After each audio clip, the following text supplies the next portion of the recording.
فضیلت مآب حضرت شیخ الحدیث مولانا انور بلوچ صاحب حافظہ اللہ تعالی و دیگر مؤسس علماء نظام طلباء اکرام، آج الحمدللہ بڑی سعادت کا دن ہے کہ اہل علم کے درمیان یہ جو چند ساعتیں گزری وہ الحمدللہ بڑی خیر و برکت سے لبریز تھی۔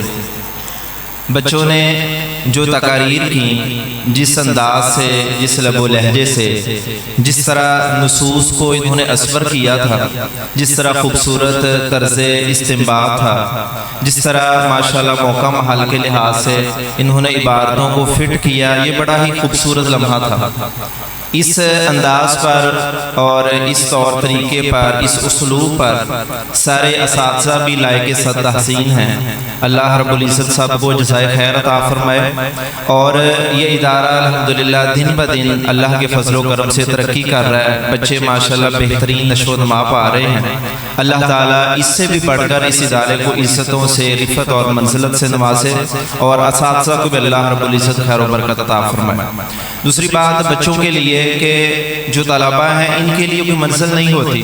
یہ نہیں ہے کہ آج مجھے کوئی پوزیشن مل گئی یا آج میں نے کوئی بڑا کارنامہ کیا تو کل کو ختم، اور میں اپنے آپ کو سمجھوں کہ میں کوئی ایسا 30 مار خان بن چکا ہوں کہ انسان میں فخر اور غرور آ جائے۔ علم عاجزی بھی دیتا ہے اور آگے بڑھنے کی انسان کو ایک اور تڑپ عطا کرتا ہے، جیسے صحابہ میں تھی۔ تو یہ تڑپ بچوں میں ہونی چاہیے، اور یہ سوچنا چاہیے کہ آئندہ نسل کے ہم معمار ہیں اور علم میں ہم نے اور آگے بڑھنا ہے۔ جیسے ہمیں خبر ہے کہ ہم ہیں چراغ آخر شب، ہمیں خبر ہے کہ ہم ہیں چراغ آخر شب، ہمارے بعد اندھیرا نہیں اجالا ہے۔ یہ آپ کا طرز عمل ہونا چاہیے کہ اس قوم کو اجالے کی طرف لانے والے آپ ہیں۔ آخری بات جو سامعین سے اور جو والدین ہیں، دیگر جتنے احباب ہیں، ان سے متعلقہ ہے کہ جو طلباء ہوتے ہیں یہ ہر قوم کا اثاثہ بھی ہیں، اور شریعت نے ان کو بڑا مقام دیا۔ رسول اللہ صلی اللہ علیہ وسلم کے سامنے ایک بھائی نے دوسرے بھائی کی شکایت کی کہ میں دن رات کام کرتا ہوں اور یہ اپنا سارا وقت پڑھنے پڑھانے میں گزار دیتا ہے۔ رسول اللہ صلی اللہ علیہ وسلم نے اس بھائی کو بھی بلایا اور شکایت کرنے والے سے کہا کہ بھئی تو شکایت نہ کر، لعلک ترزق بہ، مجھے امید ہے کہ تیرا رزق بھی اللہ تعالیٰ اس طالب علم کی وجہ سے دے رہا ہے۔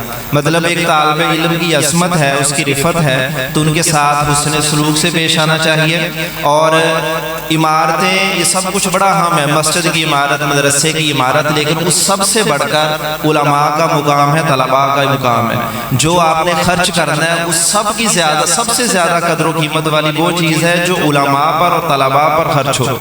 اور باقی عمارتیں بڑی اہم ہوتی ہیں، لیکن عمارتیں خود کچھ نہیں ہیں۔ افکار ہیں، علماء ہیں تو سب کچھ ہیں۔ علامہ اقبال رحمہ اللہ نے یہی فرمایا، افکار تازہ سے ہے جہان تازہ کی، افکار تازہ سے ہے، افکار تازہ سے ہے جہان تازہ کی امید، سنگ و خشت ہوتے نہیں جہاں پیدا۔ اللہ رب العزت ہمیں اس پر عمل کی توفیق عطا فرمائے۔